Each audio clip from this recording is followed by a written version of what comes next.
जो योजनाएं दी गई हम उस पे काम करें, सबका साथ सबका विकास और सबके विश्वास पर। 400 पार का नारा है हमारा। ये आया राम गया राम लगा रहता है। इनका विचार, ऐसे लोगों का किसी विचारधारा से कोई लेना देना नहीं होता है। संविधान को बचाने का चुनाव है और जो ये हिंदू मुस्लिम कर रखा है, इसके अलावा इनके पास और कोई चर्चा नहीं है। ये इस समय जो है ये दो विचारधाराओं का चुनाव है।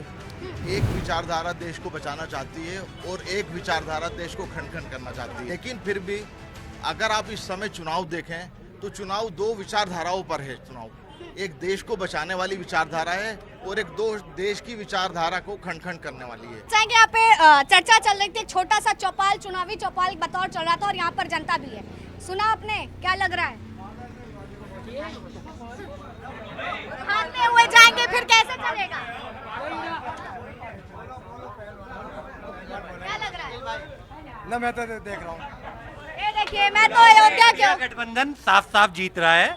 हमारे मेरठ की सीट भी इंडिया गठबंधन ही जीत रही है, क्योंकि ये जो मुद्दे का चुनाव है ये बेरोजगारी, संविधान को बचाने का चुनाव है और जो ये हिंदू मुस्लिम कर रखा है, इसके अलावा इनके पास और कोई चर्चा नहीं है। इन्होंने एक बात करी कि मान लिया बहनों का, औरतों का मंगलसूत्र, इन्होंने आज तक सब बेच दिया।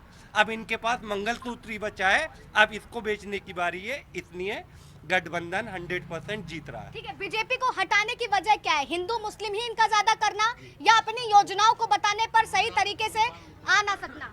देखिए, जो इन्होंने वादे करे थे नौकरियों के, वो बेकार है इनके। जो इन्होंने वादे करे थे कि 15 लाख रुपए लाएंगे, वो जुमला। मोदी जी को सिर्फ झूठ बोलना आता है, बाकी कुछ नहीं करना आता। झूठ बोलना आता है और बाकी कुछ नहीं करना आता है, क्या लगता है सर? देखिए, इस समय जो है ये दो विचारधाराओं का चुनाव है। एक विचारधारा देश को बचाना चाहती है और एक विचारधारा देश को खंड खंड करना चाहती है। तो इसलिए देश में अब आपने सवाल किया था, तो उसके लिए यही है कि इसके लिए गठबंधन बनाया गया है और इसके लिए कोई मजबूरी नहीं है कि इन दलों को मजबूरी में हमने कुछ दिया है। मजबूरी नहीं, बल्कि एक विचारधारा के तहत हमने सबको साथ लेकर चला है समय। ठीक है, देखिए आपने दो विचारधाराओं की बात करी, लेकिन जब हम भारत में चुनाव की बात करते हैं, लोकसभा से लेकर के एक पार्षद का जब चुनाव होता है तो उस जगह की जाति के आधार पर वहां का प्रत्याशी का चयन होता है।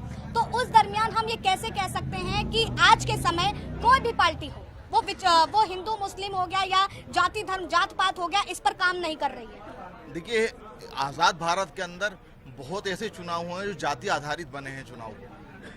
लेकिन फिर भी अगर आप इस समय चुनाव देखें तो चुनाव दो विचारधाराओं पर है। चुनाव एक देश को बचाने वाली विचारधारा है और एक दो देश की विचारधारा को खंड खंड करने वाली है। जैसा कि अभी हमारे वरिष्ठ नेता जमशेद आलम खान ने कहा था कि हम लोग गांधी जी की विचारधारा के लोग हैं और इसी के हम समर्थन करते हैं। इसीलिए इंडिया गठबंधन मजबूत स्थिति में। मैं आपसे एक और सवाल लूंगी फिर आगे बढ़ूंगी।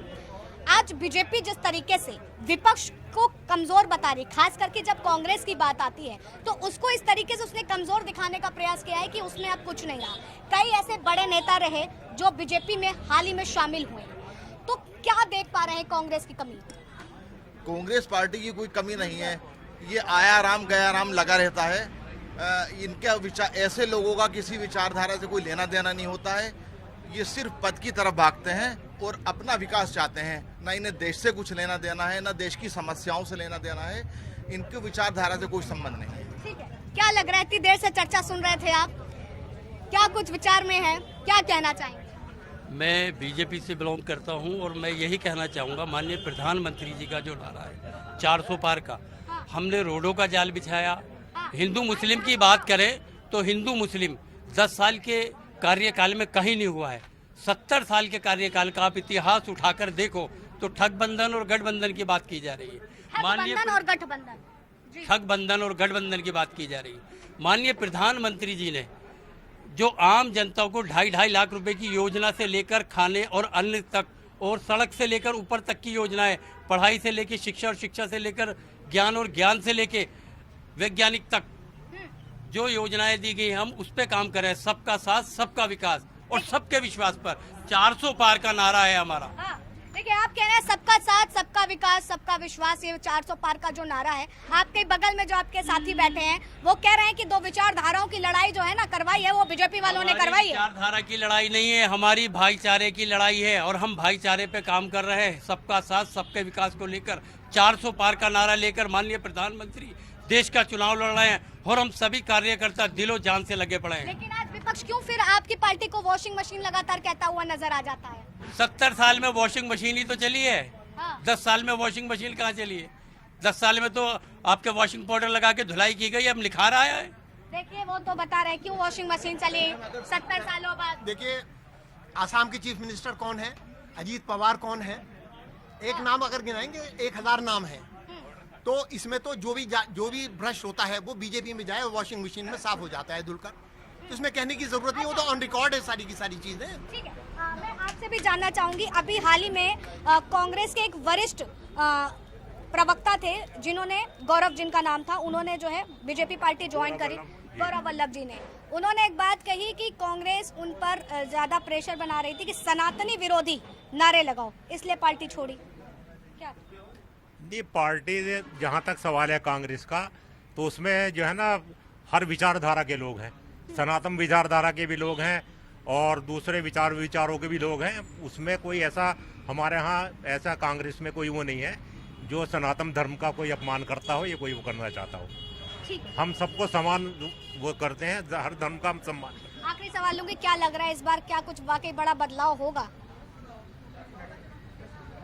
ये बदलाव तो जो आप ये इतनी भीड़ दिख रही है और आप घूमी है दूसरे उस पे, तो बदलाव तो संभावित है, बदलाव तो होने वाला है। बदलाव संभावित है।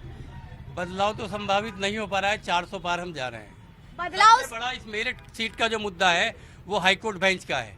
उस हाईकोर्ट बेंच को हम मुद्दा बनाकर लाए हैं और वो मुद्दा हमारा ही रहेगा। बड़े अंदाज में कहा, इधर लाइए जी, आ गए हम आपके पास। देखिए, ऐसा है मैडम कि हम सब लोग कांग्रेसी जहनियत के लोग हैं, कांग्रेसी लोग हैं। आप जो हैं भाजपा से ताल्लुक रखते हैं थोड़ा, इसलिए वो इस ज्यादा भाजपा की गाएंगे, हम लोग ईमानदारी की गाएंगे। हमने कहा कि हम महात्मा गांधी के आदमी हैं। अफजल साहब, आप कह रहे हैं कि आप ईमानदार, उधर बीजेपी के लोग चिल्लाते ना खाऊंगा ना खाने दूंगा। भाई जनता बेईमान बेईमान बेईमान, बीजेपी बेईमान बेईमान बेईमान, उनके पास नहीं है कुछ।